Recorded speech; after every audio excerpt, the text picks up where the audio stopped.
আজ আমি আপনাদের সামনে যে বিশেষ কথাগুলি বলবো একটু মন দিয়ে শুনবেন, ভালো লাগবে।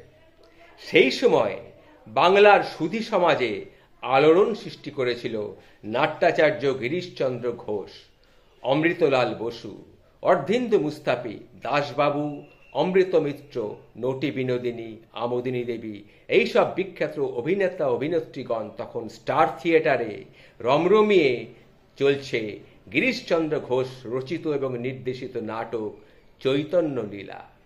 সেইখানে একবার ঠাকুরের ভাগিনেও হৃদয়নাথ মুখোপাধ্যায় এবং রামবাবু সেখানে গেছেন, রামবাবুই নিয়ে গেছেন হৃদয়নাথ মুখোপাধ্যায়কে স্টার থিয়েটারে চৈতন্য লীলা দেখাতে।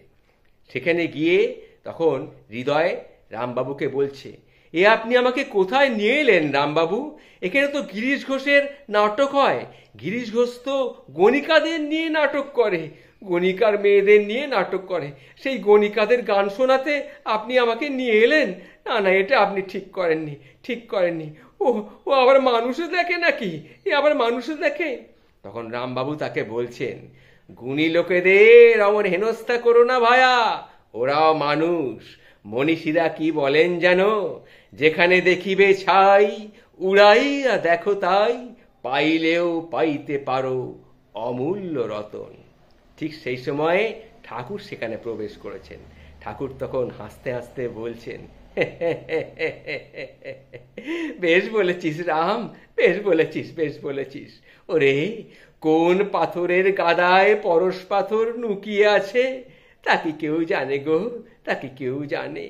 রাম যখন সমুদ্রে বাঁধ দিতে চাইলেন, জলে কেউ পাথর ভাসাতে পারলেনি। পেরেছিল এক বানর সৈন্য, তার নাম হলো গিয়ে নল। বাসুকির মুখে বিষ, কিন্তু দেবতাদের সমুদ্র মন্থনে মন্থন রজ্জু হতে কেউ এগিয়ে এলোনি। এ ছিল ওই বাসুকি। কি গো, ঠিক বলেছে কি না? এসব কি আমি বলি রে? এসব কি আমি বলি? এসব আমাকে দিয়ে আমার মা বলায় রা, আমার মা বলায়। এ দেহ তারই খেলা ঘর, কোন দেহে তিনি কখন যে কি লীলে করবেন সে শুধু সেই জানে গো, সে শুধু সেই জানে। কি রে ঋতু, তুই মুখ চুন করে আমার দাঁড়িয়ে আছিস কেন রে? তখন হৃদয়নাথ বলছেন, আমার কোনো দোষ নেই মামা, আমার কোনো দোষ নেই। এই রামবাবু আমাকে ভুলিয়ে ভালিয়ে ওখানে নিয়ে গিয়েছিল। তুমি আমায় মাফ করে দিও মামা, তুমি আমাকে মাফ করে দিও। আমি আর কখনো এমন কাজটি করবো নি। রামদা আমাকে ওই বাগবাজারের গিরিশ ঘোষের পেশাদার থিয়েটার দেখাতে নিয়ে গিয়েছিল, ওরা বেশ্যা নিয়ে অভিনয় করে।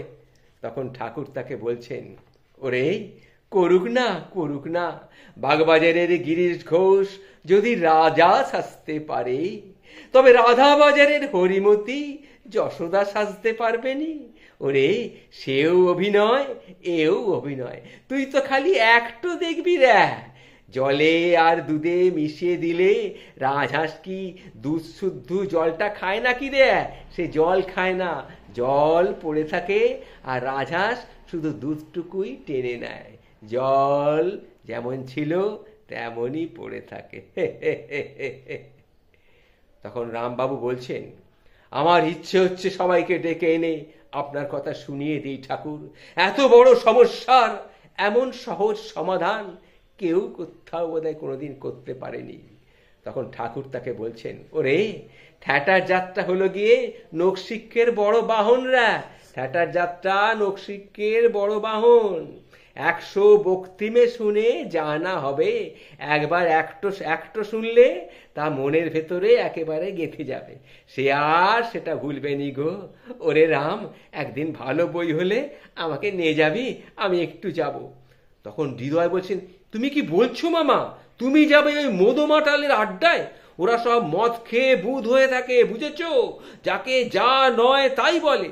যদি তোমাকে গালাগাল দেয় তখন কিন্তু তোমাকে অপমান হবে, আমাদের সেটা কিন্তু ভীষণ গায়ে লাগবে। তখন ঠাকুর বলছেন, ওরে, ছাই দে রে, ছাই দে, ছাই দে, তোর ওই মানের গোড়ায় ছাই দে।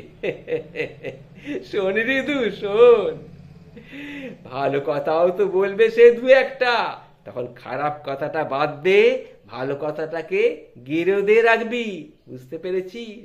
শোন, নারকেলের ছোবড়া দেখেছিস? নারকেলের ছোবড়া, ওই ছোবড়া দেখে নারকেল যেন ছুঁড়ে ফেলিস নি রে। ওর ভেতরে মিষ্টি শ্বাস আছে, যার খোঁজ সেই রসিক ছাড়া কেউ পায়নি। শোন, আর আকাশের ওই শকুন দেখেছিস? শকুন অনেক উঁচুতে উড়ে বেড়ায়, কিন্তু নজর থাকে তার ওই ভাগাড়ের দিকে, কোথায় কোন মরা পড়ে আছে সেই দিকে তার নজর থাকে। আর আর চাতক পাখিকে দেখ, সে থাকে মাটিতে, কিন্তু চেয়ে থাকে উপর পানে, ওই আকাশের দিকে। কখন বৃষ্টির জল পড়বে, সেই বৃষ্টির জল পড়লে সেই বৃষ্টির জল সেই চাতক পাখি খাবে। ওরে শোন শোন, কত নুড়ি পাথর পড়ে আছে পথের পাশে, কোন নুড়িতে নারায়ণ আছেন তাকে কেউ বলতে পারে গো, তাকে কেউ বলতে পারে? জয় মা, জয় মা ভবতারিণী, জয় মা, জয় মা, জয় মা ভবতারিণী, জয় মা, জয় মা, জয় মা।